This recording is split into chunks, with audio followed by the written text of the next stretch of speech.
बोलिए सियावर रामचंद्र की जय, पवन सुत हनुमान की जय। जय सिया राम, जय जय सिया राम। आइए भक्तों, श्री हनुमत पुराण शुरू करें।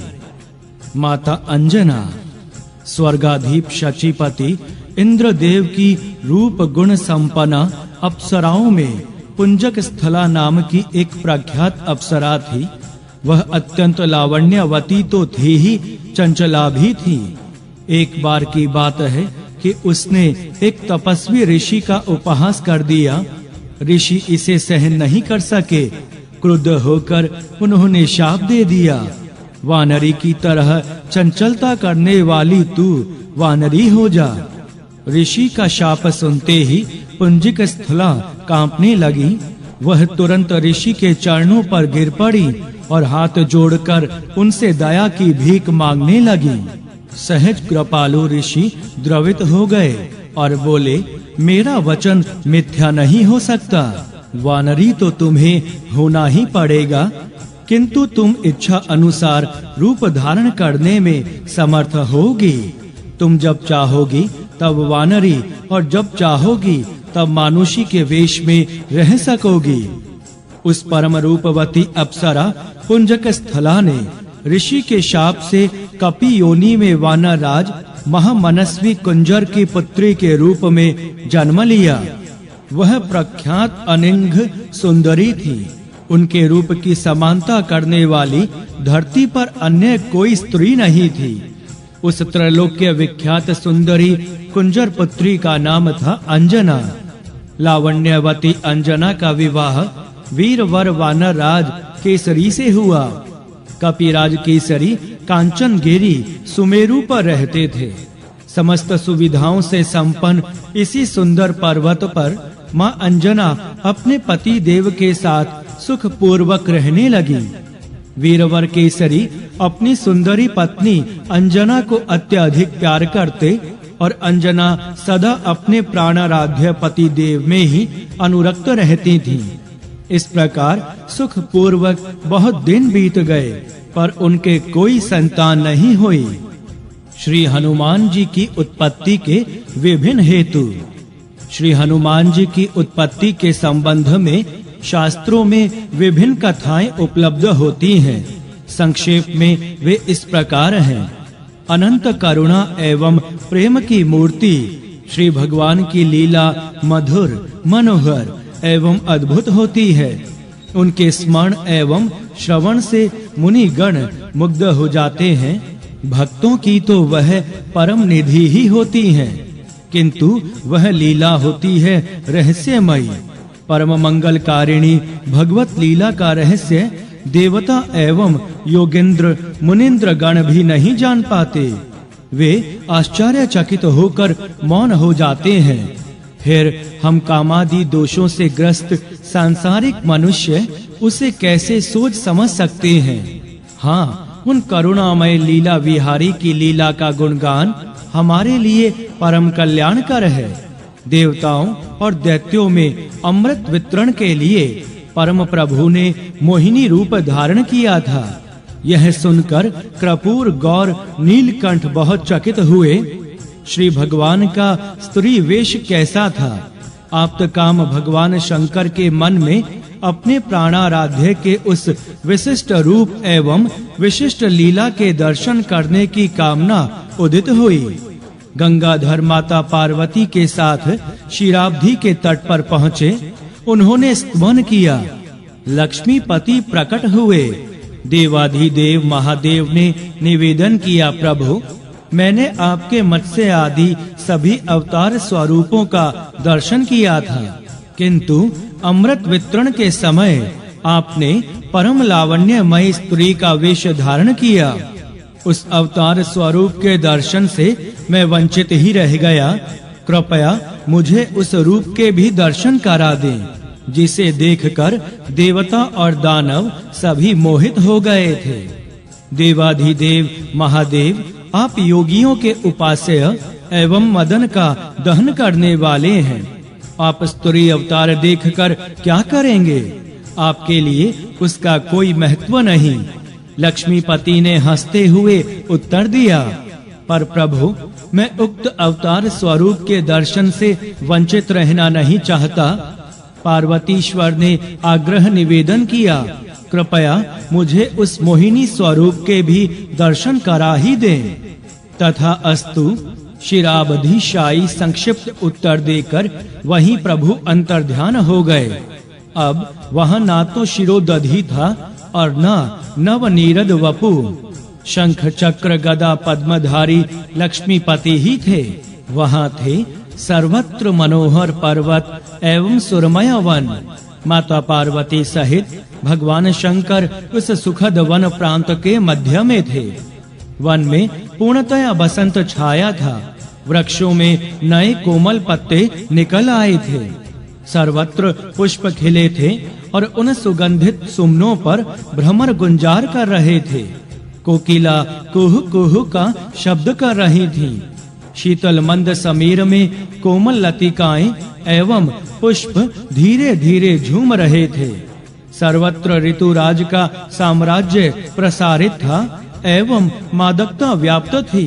सहसा योगियों के उपास्य त्रिनेत्र ने कुछ दूर पर लता ओट में देखा कि एक अत्यंत रूपवती स्त्री अपने कर कमलों पर कंदुक उछालती हुई रह रह कर दिख जाती है। कामारी अधीर होने लगे। जिस अनंत अपरिसीम सौंदर्य सिंधु के एक सीकर की तुलना सृष्टि की संपूर्ण सौंदर्य राशि से संभव नहीं, वह सौंदर्य सिंधु स्वयं जब मूर्त हो, उछलित होता दिख जाए तब क्या हो। उनके सम्मुख लावण्यमयी अप्सराओं का त्याग और कामदहन की क्या गणना। भोलेनाथ को अपनी भी सुध ना रही। वे निर्निमेष दृष्टि से कंदुक द्वारा क्रीड़ा करती हुई मोहिनी को देख रहे थे। सहसा पवन का झोंका आया और जैसे बिजली सी कौंध गई। अप्रीतम सौंदर्य शालिनी मोहिनी का वस्त्र खिसका और वह नग्न प्राय हो गई। लाज से सिकुड़ी मोहिनी लताओं में छिपने का प्रयत्न करने लगी और चिता भस्म धारण करने वाले योगी राज कामारी का अवशिष्ट धैर्य भी समाप्त हो गया। वे महामहिमामयी माता पार्वती के सम्मुख ही लज्जा त्याग कर उन्मत्त की तरह मोहिनी के पीछे दौड़ पड़े। मोहिनी ने योगीश्वर शंकर को अपनी ओर आते देखा तो मुस्कुराकर लताओं की ओट में अपने अंगों को छिपाने का प्रयत्न करती हुई दूर भागने लगी। भूत भावन मोहिनी के पीछे दौड़ रहे थे और वह भागी जा रही थी। भगवान नीलकंठ को अपनी स्थिति का अनुमान भी ना था। उन्होंने दौड़कर मोहिनी के कर का स्पर्श कर लिया। प्रज्वलित अग्नि में घृता आहुति पड़ गई, पर मोहिनी हाथ छुड़ाकर भागी। उनके स्पर्श से उत्तेजित कामारी पूर्णतया बेसुद्ध हो चुके थे। वनों, पर्वतों, ऋषियों के आश्रमों एवं देवलोक में भी भगवान शंकर मोहिनी के पीछे पीछे दौड़ लगा रहे थे और माता पार्वती, शिवगण, सुरगण एवं ऋषिगण सभी आश्चर्यचकित हो यह दृश्य देख रहे थे, पर थे सभी मौन। असफल काम क्रोध के रूप में परिणत हो जाता है और फिर प्रलयंकर शंकर के रोषानल की आहुति कौन बने। सभी स्तब्ध थे, जैसे सभी जड़ से हो गए हों। अंततः योगी राज शिव का रेतस स्खलित हुआ। अब उन्हें अपनी स्थिति का भान हुआ। विश्वनाथ ने तुरंत दोनों हाथ जोड़ लिए और मस्तक झुकाकर कहा, प्रभु, आपकी लीला अगम्य है। आपकी माया का पार पाना संभव नहीं। अपने परम प्रभु की लीला की अगम्यता एवं अनिवचनीयता को देखकर भगवान शंकर उनका ध्यान करने ही जा रहे थे कि उनके सम्मुख वनमालाधारी चतुर्भुज प्रभु प्रकट हुए और उमा वल्लभ शिव की निष्ठा एवं विश्वास की प्रशंसा कर वे वहीं अंतर्ध्यान हो गए। परमपिता कर्पूर गौर भी माता पार्वती के साथ प्रभु गुणगान करते हुए कैलाश के लिए चल पड़े। भगवान शंकर का अमोघ रेतस व्यर्थ कैसे जाता। उस रेतस का राम कार्य की सिद्धि के लिए प्रयोग करने की दृष्टि से भगवान शंकर ने सप्त ऋषियों को प्रेरित किया। उन्होंने उस रेतस को पत्ते पर स्थापित कर लिया और समय से उसे केसरी पत्नी मां अंजना में कर्ण मार्ग से प्रवेश करा दिया। उनके फल स्वरूप हनुमान जी प्रकट हुए। बोलिए सियावर रामचंद्र की जय, पवन सुत हनुमान की जय। जय सिया राम, जय जय सिया राम।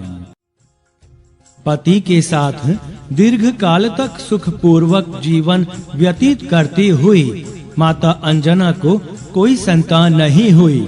इस कारण वे अत्यंत कठोर तप करने लगी। माता अंजना को तपश्चरण करते देख महामुनि मतंग ने उनके पास जाकर पूछा, अंजना देवी, तुम इतना कठोर तप किस लिए कर रही हो? माता अंजना ने महामुनि के चरणों में प्रणाम कर अत्यंत विनम्रता से उत्तर दिया, मुनीश्वर, केसरी नाम के श्रेष्ठ वानर ने मेरे पिता से मुझे मांगा। उन्होंने मुझे उनकी सेवा में समर्पित कर दिया। मैं अपनी पति देव के साथ बहुत दिनों से अत्यंत सुख पूर्वक रह रही हूँ, किंतु अब तक मुझे कोई संतान नहीं हुई। इसी कारण मैंने किष्किंधा में अनेक व्रत, उपवास तथा तप किए। अब मैंने पुत्र के लिए पुनः तपस्या प्रारंभ की है। विप्रवर, आप कृपा पूर्वक मुझे यशस्वी पुत्र प्राप्त होने का उपाय बताइए। तपोधन मतंग मुनि ने माता अंजना से कहा, तुम वृषभांचल अर्थात वेंकटांचल पर जाकर भगवान वेंकटेश्वर के भुक्ति मुक्ति दायक चरणों में प्रणाम करो। फिर वहां से कुछ ही दूर आकाश गंगा नामक तीर्थ में जाकर स्नान कर लो। तदंतर उसका शुभ जल पीकर वायुदेव को प्रसन्न करो। इससे तुम्हें देवता, राक्षस, मनुष्यों से अजय तथा अस्त्र शस्त्रों से भी अवध्य पुत्र प्राप्त होगा। देवी अंजना ने महामुनि के चरणों में श्रद्धा पूर्वक प्रणाम किया। तदंतर उन्होंने वृषभांचल की यात्रा की। वहां पहुंचकर भगवान वेंकटेश्वर के चरणों की अत्यंत भक्ति पूर्वक वंदना की। इसके बाद उन्होंने आकाश गंगा नामक तीर्थ में स्नान कर उनके परम पावन जल का पान किया। फिर उनके तट पर तीर्थ की ओर मुख करके वायु देवता की प्रसन्नता के लिए अत्यंत संयम पूर्वक तपश्चरण प्रारंभ किया। माता अंजना अत्यंत श्रद्धा, विश्वास एवं धैर्य पूर्वक तप करती रहीं। शारीरिक कष्टों की तनिक भी चिंता न कर वे अखंड तप करती ही रहीं। भगवान सूर्य मेष राशि पर थे। चित्रा नक्षत्र युक्त पूर्णिमा तिथि थी। माता अंजना के कठोर तपश्चरण से तुष्ट वायु देवता प्रकट हो गए। उन्होंने मां अंजना से कहा, देवी, मैं तुम्हारे तप से अत्यंत प्रसन्न हूँ। तुम इच्छित वर मांगो, मैं उसे अवश्य पूर्ण करूँगा। वायुदेव का प्रत्यक्ष दर्शन प्राप्त कर प्रसन्न माता अंजना ने उनके चरणों में प्रणाम कर अपना मनोरथ प्रकट कर दिया। महाभाग, मुझे उत्तम पुत्र प्रदान कीजिए। संतुष्ट वायुदेव ने कहा, सुमुखी, मैं ही तुम्हारा पुत्र होकर तुम्हें विश्व विख्यात कर दूंगा। वर प्राप्त कर माता अंजना देवी की प्रसन्नता की सीमा ना रही। अपनी प्राण प्रिया की वर प्राप्ति का संवाद पाकर कपिराज केसरी भी अत्यंत मुदित हुए।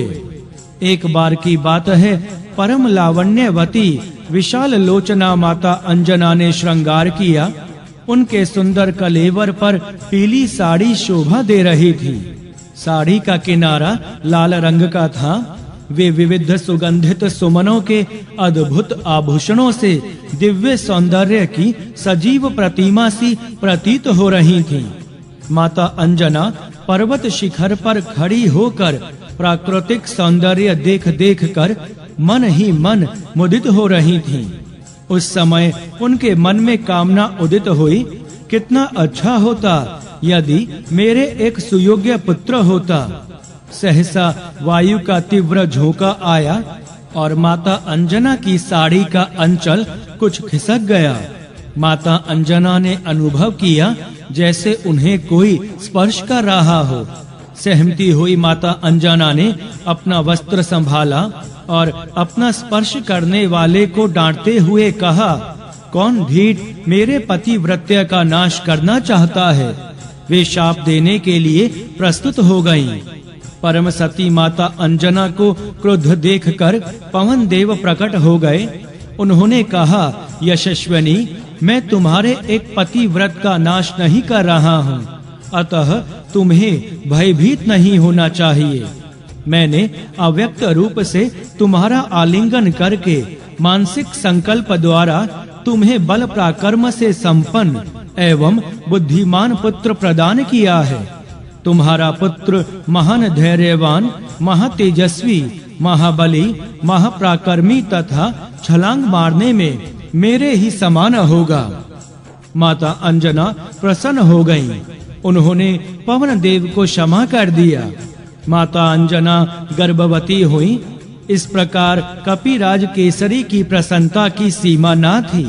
अधिक आयु बीत जाने पर कोई संतान न होने से रघुकुल शिरोमणि राजा दशरथ के मन में अत्यधिक ग्लानि हुई। उन्होंने वशिष्ठ जी के आदेशानुसार महर्षि ऋष्य श्रृंग के द्वारा पुत्रेष्टि यज्ञ करवाया। ऋषि ने भक्ति पूर्वक आहुतियां दी।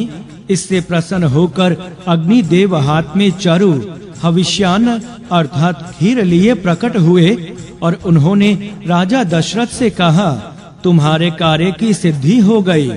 अब तुम इस खीर को रानियों में यथाक्रम बांट दो। और अग्निदेव अंतर्ध्यान हो गए।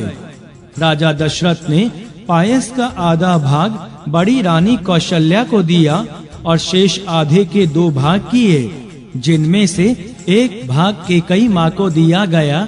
शेष के 2 भाग हुए और राजा ने उनको माता कौशल्या और माता कैकेयी के हाथ पर रखकर उनका मन प्रसन्न कर अर्थात उनकी अनुमति से सुमित्रा माँ को दे दिया। माता कैकेयी हाथ में पायस लिए हुए कुछ विचार कर रही थीं कि सहसा आकाश से एक गृध्रि ने झपटकर चरु को अपनी चोंच में ले लिया और वह तुरंत आकाश में उड़ गई। अब तो माता कैकेयी व्याकुल हो गईं। तब महाराज दशरथ की प्रेरणा से माता कौशल्या तथा माता सुमित्रा ने अपना चरु का थोड़ा-थोड़ा भाग माता कैकेयी को दे दिया। तीनों रानियां गर्भवती हुईं। महारानी कौशल्या के अंक में भगवान श्री रामचंद्र जी, माता कैकेयी की गोद में भगवान भरत जी एवं माता सुमित्रा देवी को कृतार्थ करने के लिए भगवान लक्ष्मण जी और भगवान शत्रुघ्न जी प्रकट हुए। कपिराज केसरी अपनी सुंदरी सहधर्मिणी अंजना के साथ सुमेरु पर्वत पर निवास करते थे। माता अंजना ने पुत्र की प्राप्ति के लिए 7 सहस्त्र वर्षों तक कर्पूर गौर उमानाथ की उपासना की। प्रसन्न होकर भगवान आशुतोष ने माता अंजना से वर मांगने के लिए कहा। माता अंजना ने सर्वलोक महेश्वर के चरणों में प्रणाम कर अत्यंत विनय पूर्वक याचना की। करुणामय शंभो, मैं समस्त सद्गुणों से संपन्न योग्यतम पुत्र चाहती हूँ। प्रसन्न होकर भगवान भोलेनाथ ने कहा, 11 रुद्रों में से मेरा अंश 11वां रुद्र रूप ही तुम्हारे पुत्र के रूप में प्रकट होगा। तुम मंत्र ग्रहण करो। पवन देवता तुम्हें प्रसाद देंगे। पवन देव के उस प्रसाद से ही तुम्हें सर्वगुण संपन्न पुत्र की प्राप्ति होगी। पार्वतीश्वर अंतर्ध्यान हो गए और माता भगवती अंजना अंजलि पसारे शिव प्रदत्त मंत्र का जप करने लगी। उसी समय उक्त गृध्रि कैकेयी के भाग का पायस लिए आकाश में उड़ती हुई जा रही थी। सहसा झंझावात आया। गृध्रि का अंग सिकुड़ने लगा और पायस उनकी चोंच से गिर गया। पवन देव पहले से ही तैयार थे। उन्होंने उक्त चरु माता अंजना की अंजनी में डाल दिया भगवान शंकर पहले ही बता चुके थे कि माता अंजना ने तुरंत पवन प्रदत्त चारु अत्यंत आदर पूर्वक ग्रहण कर लिया और वे गर्भवती हो गईं। भगवान श्री हनुमान का अवतरण चैत्र शुक्ला 15वीं मंगलवार की पवित्र बेला थी। भगवान शिव अपने परमाराध्य श्री राम की मुनि मनमोहिनी अवतार लीला के दर्शन एवं उसमें सहायता प्रदान करने के लिए अपने अंश 11वें रुद्र से इस शुभ तिथि और शुभ मुहूर्त में माता अंजना के गर्भ से पवन पुत्र महावीर हनुमान के रूप में धरती पर अवतरित हुए। कल्प भेद से कुछ लोग इनका प्राकट्य काल चैत्र शुक्ल एकादशी के दिन मघा नक्षत्र में मानते हैं, कुछ कार्तिक कृष्ण चतुर्दशी को और कुछ कार्तिक की पूर्णिमा को पवन पुत्र का जन्म मानते हैं। कोई मंगलवार तो कोई शनिवार को उनका जन्मदिन स्वीकार करते हैं। भावुक भक्तों के लिए अपने आराध्य की पुण्यमयी तिथियां श्रेष्ठ हैं। बोलिए सियावर रामचंद्र की जय, पवन सुत हनुमान की जय। जय सिया राम, जय जय सिया राम। भगवान शिव के 11वें रुद्रावतार मारुतात्मज केसरी किशोर अंजना नंदन के धरती पर चरण रखने के समय प्रकृति पूर्णतया रम्य हो गई थी। दिशाएं प्रसन्न थी, सूर्य देव की किरणें सुखद शीतल थीं, सरिताओं में स्वच्छ सलील बहने लगा था। पर्वत उत्सुक नेत्रों से अंजनाएं के आगमन की प्रतीक्षा कर रहे थे। प्रपात प्रसन्नता से उछलते हुए गतिशील थे। वनों उपवनों बागों और वाटिकाओं में विविध रंगों के मनोहर पुष्प खिल उठे थे। उन पर भ्रमरावली गुंजार कर रही थी। मदमत वायु मंथर गति से डोल रहा था। भगवान शंकर माता अंजनी के लाल के रूप में प्रकट हुए। प्राकट्य काल में ही हनुमान जी का सौंदर्य अतुलनीय एवं अवर्णनीय था। उनकी अंग कांति पिंगल वर्ण की थी। उनके रोम केश एवं नेत्र भी पिंगल वर्ण के ही थे। हनुमान जी विद्युत छटा तुल्य सुवर्ण निर्मित मनोहर कुंडल धारण किए हुए ही माता अंजना के कुक्षी से अवतरित हुए। उनके मस्तक पर मणि जटित टोपी शोभा दे रही थी और वे कौपीन और काछनी काछे हुए थे। उनके प्रशस्त वक्ष पर यज्ञोपवीत शोभा दे रहा था एवं हाथ में वज्र और कटी प्रदेश में मुंज की मेखला सुशोभित थी। अपने पुत्र का अलौकिक रूप सौंदर्य देखते ही माता अंजना आनंद विभोर हो गईं। भाग्यवती धरित्री पर हनुमान जी के चरण रखते ही माता अंजना और कपिराज केसरी की आनंद की सीमा ही ना थी। चतुर्दिक हर्षोल्लास की लहरें दौड़ पड़ी। देवगण, ऋषिगण, कपिगण, पर्वत, प्रपात, सर, सरिता, समुद्र, पशु पक्षी और जड़ चेतन ही नहीं, स्वयं माता वसुंधरा पुलकित हो उठी। सर्वत्र हर्ष एवं उल्लास प्रसारित था। चतुर्दिक आनंद का साम्राज्य व्याप्त हो गया था। बाल्यकाल माता अंजना अपने प्राण प्रिय पुत्र हनुमान जी का लालन पालन बड़े ही मनोयोग पूर्वक करती। कपिराज केसरी भी उन्हें अतिशय प्यार करते। जब भगवान हनुमान जी प्रसन्नता पूर्वक किलकते तो माता अंजना और केसरी आनंद मग्न हो जाते। भगवान हनुमान की बाल क्रीड़ाएं अत्यंत आकर्षक और सुखद तो थी ही, अद्भुत भी होती थीं। एक बार की बात है, कपिराज केसरी कहीं बाहर गए हुए थे। माता अंजना भी बालक को पालने में लिटाकर वन में फल फूल लेने को चली गईं। बालक हनुमान जी को भूख लगी। माता की अनुपस्थिति में वे हाथ पैर उछाल उछाल कर क्रनंदन करने लगे। सहसा उनकी दृष्टि प्राची के क्षितिज पर गई। अरुणोदय हो रहा था। उन्होंने सूर्य के अरुण बिंब को लाल फल समझा। तेज और पराक्रम के लिए अवस्था अपेक्षित नहीं, यहाँ तो हनुमान जी के रूप में माता अंजना के अंक में प्रत्यक्ष प्रलयंकारी शंकर 11वें रुद्र क्रीड़ा कर रहे थे। वायुदेव ने पहले ही उन्हें उड़ने की शक्ति प्रदान कर दी थी। हनुमान जी उछले और वायु वेग से आकाश में उड़ने लगे। पवन पुत्र तीव्र गति से उड़ते चले जा रहे थे। उन्हें इस प्रकार वेग पूर्वक उड़ते देखकर देव, दानव और यक्ष आदि विस्मित होकर कहने लगे, इन वायुपुत्र के वेग के तुल्य वेग तो स्वयं वायु, गरुड़ और मन में भी नहीं होता। इसी आयु में शिशु का ऐसा वेग और पराक्रम है, तो यौवन काल में इनकी शक्ति कैसी होगी। वायुदेव ने अपने पुत्र को सूर्य देव की ओर जाते देखा तो उनके मन में चिंता हुई, कहीं मेरा यह बच्चा कहीं सूर्य की प्रखर किरणों से झुलस ना जाए। इस कारण वे बर्फ के समान शीतल होकर उनके साथ चलने लगे। सूर्य देव ने अलौकिक बालक को अपनी ओर आते देखा तो उन्हें समझते देर ना लगी कि ये पवन पुत्र अपने पिता के वेग से मेरी ओर आ रहे हैं और स्वयं पवन देव भी उनकी रक्षा करने के लिए साथ ही उड़ रहे हैं। सूर्य देव ने अपना सौभाग्य समझा। स्वयं भगवान चंद्रमौली ही हनुमान जी के रूप में मुझे कृतार्थ करने के लिए पधार रहे हैं। अंशुमाली की अग्निमय किरणें शीतल हो गईं।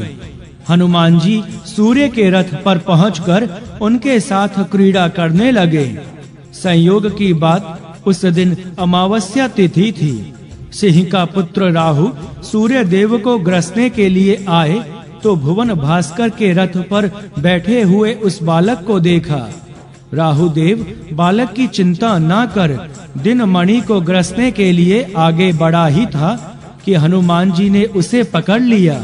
उनकी वज्र मुष्टि में दबकर राहु छटपटाने लगे। वह किसी प्रकार प्राण बचाकर भागे।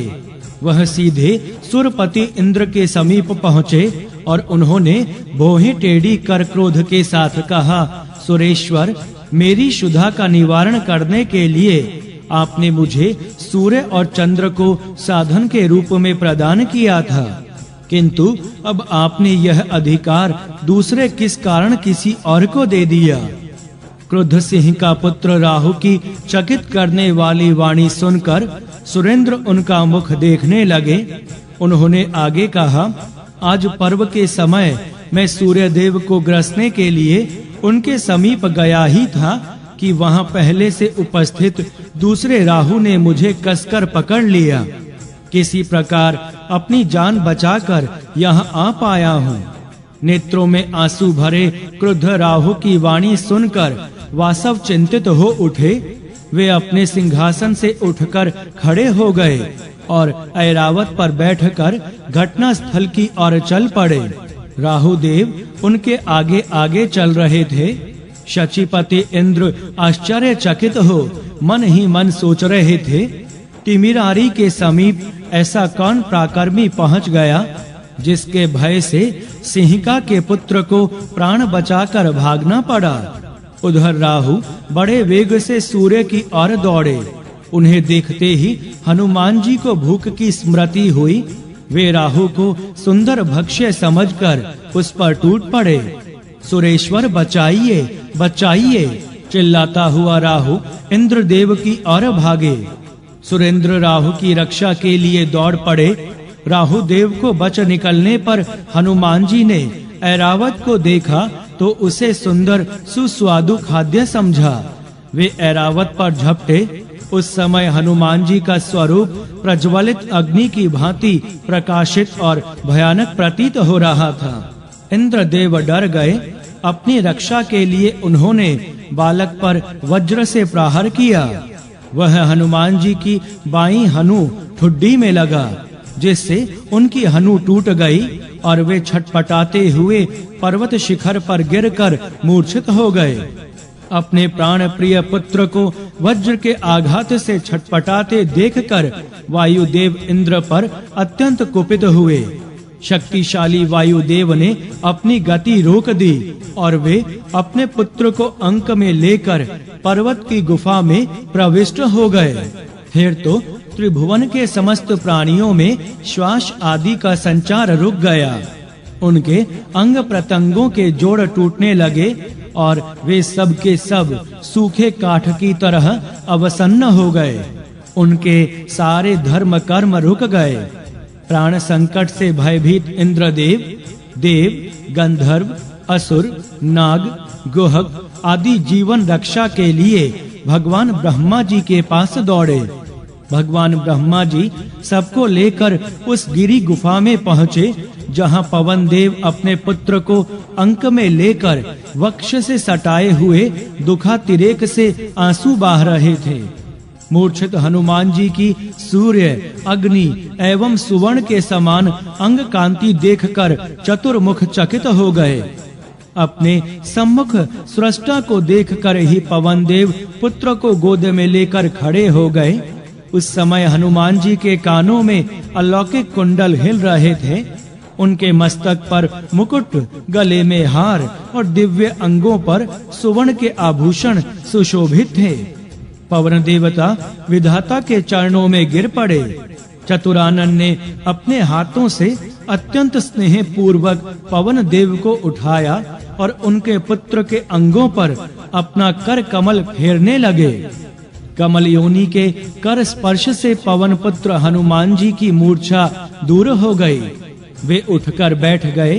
अपने पुत्र को जीवित देखते ही जगत के प्राण स्वरूप पवन देव पूर्ववत बहने लगे और त्रैलोक्य को जीवन दान मिला। बोलिए सियावर रामचंद्र की जय, पवन सुत हनुमान की जय। जय सिया राम, जय जय सिया राम। भगवान ब्रह्मा ने संतुष्ट होकर भगवान हनुमान जी को वर प्रदान करते हुए कहा, इस बालक को ब्रह्म शाप नहीं लगेगा और इसका कोई अंग कभी भी शस्त्रास्त्रों से नहीं छिद सकेगा। फिर उन्होंने सुर समुदाय से कहा, देवताओं, यह असाधारण बालक भविष्य में आप लोगों का बड़ा हित साधन करेगा। अतएव आप लोग इसे वर प्रदान करें।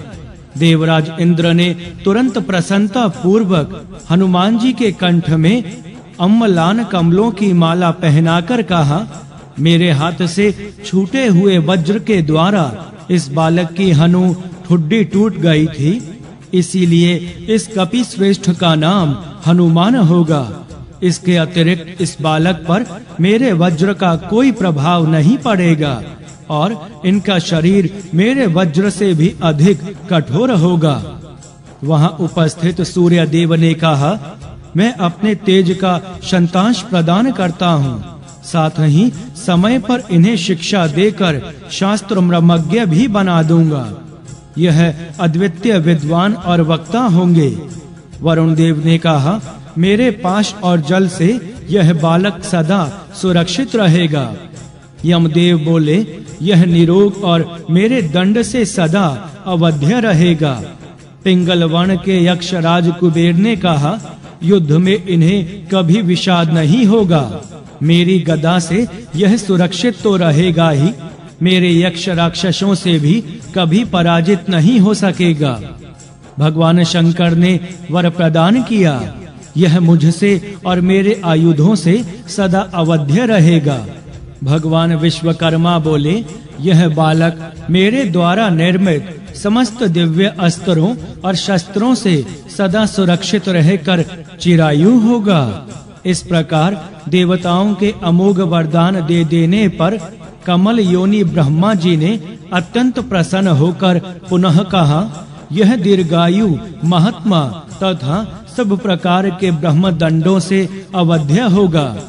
फिर प्रसन्न चतुरानन ने पवन देव से कहा, मारुत, तुम्हारा यह पुत्र शत्रुओं के लिए भयंकर और मित्रों के लिए अभय दान देने वाला होगा। इन्हें युद्ध में कोई पराजित नहीं कर सकेगा। यह इच्छा अनुसार रूप धारण कर जहाँ चाहेंगे जा सकेंगे। इनकी अव्याहत गति होगी। यह अत्यंत यशस्वी होंगे और यह अत्यंत अद्भुत एवं रोमांचकारी कार्य करेंगे। इस प्रकार वर प्रदान कर ब्रह्मादि देवगण तथा असुर आदि अपने अपने स्थान के लिए प्रस्थान कर गए। बोलिए सियावर रामचंद्र की जय, पवन सुत हनुमान की जय। जय सिया राम, जय जय सिया राम। ऋषियों का शाप। बालक हनुमान बड़े ही चंचल और नटखट थे। एक तो प्रलंकारी भगवान शंकर के अवतार, दूसरे कपिशावक, उस पर देवताओं द्वारा प्रदत्त अमोघ वरदान। इनकी चपलता से माता पिता प्रसन्न होते। मृगराज की पूंछ पकड़कर उसे चारों ओर घुमाना और हाथी को पकड़कर उसकी शक्ति का अनुमान लगाना तो प्रायः इनकी नित्य क्रीड़ा के अंतर्गत था। कभी ये विशाल वृक्षों को मूल सहित हिला देते। पर्वत का कोई शिखर ऐसा नहीं था जहां ये छलांग मारकर ना पहुंच जाएं। संपूर्ण अगम्य वन पर्वत इनके देखे भाले थे। वन के प्राणी प्रायः इनसे घबराते, किंतु अंदर से इन्हें प्यार भी करते थे। ये समस्त प्राणियों के मित्र और रक्षक थे।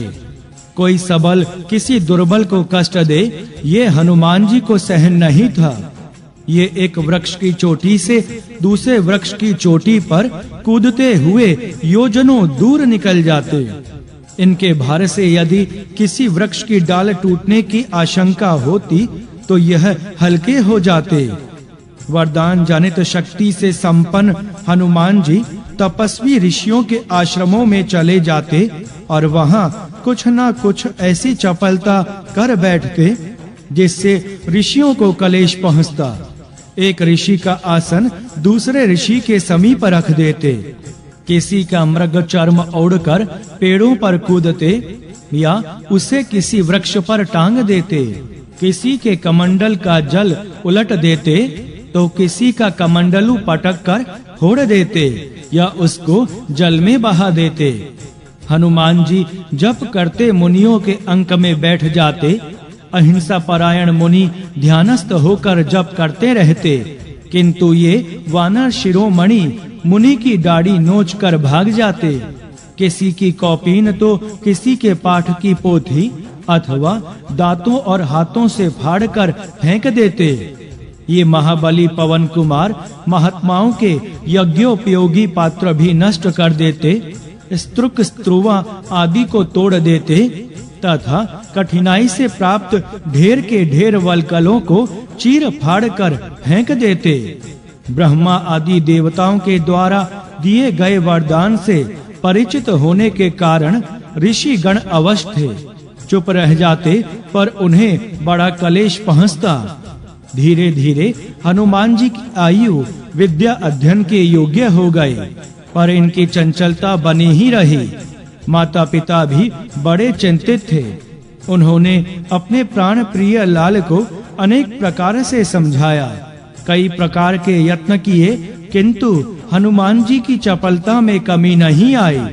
अंततः माता अंजना और वानर राज केसरी ऋषियों के समीप पहुँचे। ऋषियों से विनम्रता पूर्वक निवेदन किया, तपोधनो, हमें यह बालक बहुत दिनों के बाद कठोर तप के प्रभाव से प्राप्त हुआ है।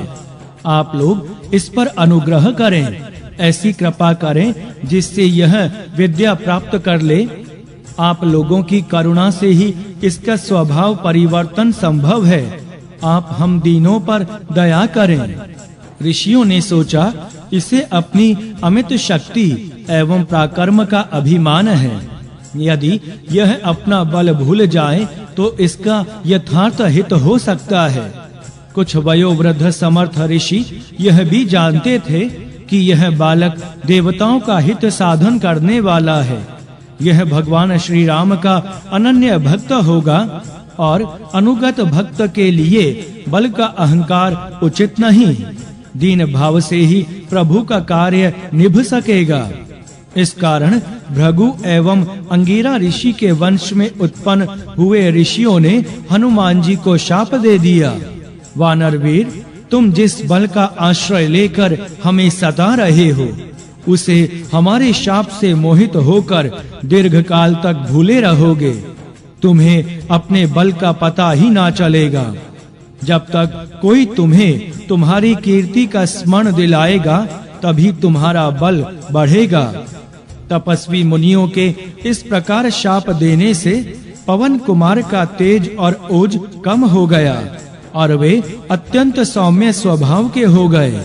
अब ये अन्य कपि किशोरों की तरह आश्रमों में शांत भाव से विचरण करते। इनके मृदुल व्यवहार से ऋषि मुनि भी प्रसन्न रहने लगे। बोलिए सियावर रामचंद्र की जय, पवन सुत हनुमान की जय।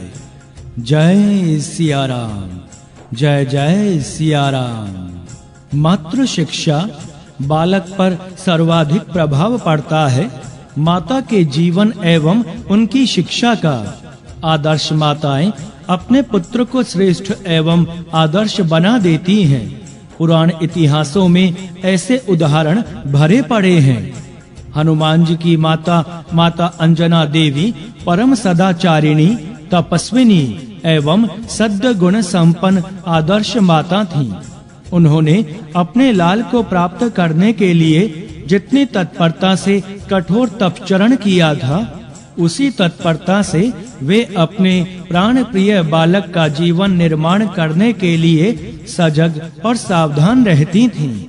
वे हनुमान जी के वीरता पूर्ण कार्य देखकर मन ही मन मुदित होती और उन्हें प्रोत्साहन देती। पूजनोपरांत और रात्रि में शयन के पूर्व से अपने प्राणाधिक प्रिय पुत्र को पुराणों की कथाएं सुनाया करती। वे आदर्श पुरुषों के चरित्र बार बार सुनाती और अपने पुत्र का ध्यान उनकी ओर आकर्षित करती रहती। वे महापुरुषों के जो चरित्र सुनाती, उन्हें पुनः पुनः अपने लाल से भी पूछती कि उनके लाल को उससे क्या सीखना था। सर्वज्ञ और सर्वांतर अंतर्यामी शिव से गोपनीय क्या है। किंतु लीला में कभी कभी हनुमान जी अनजान बनकर ठीक उत्तर ना देते तो माता उन्हें पुनः सुनाकर कंठस्थ करा देती। करुणा वरुणालय के अवतारों की समस्त कथाएं हनुमान जी के जिह्वाग्र पर थीं। उन श्रेष्ठ कथाओं को वे अपने समवयस्क कपि किशोरों को अत्यंत प्रेम और उत्साह पूर्वक सुनाया करते। बोलिए सियावर रामचंद्र की जय, पवन सुत हनुमान की जय। जय सिया राम, जय जय सिया राम।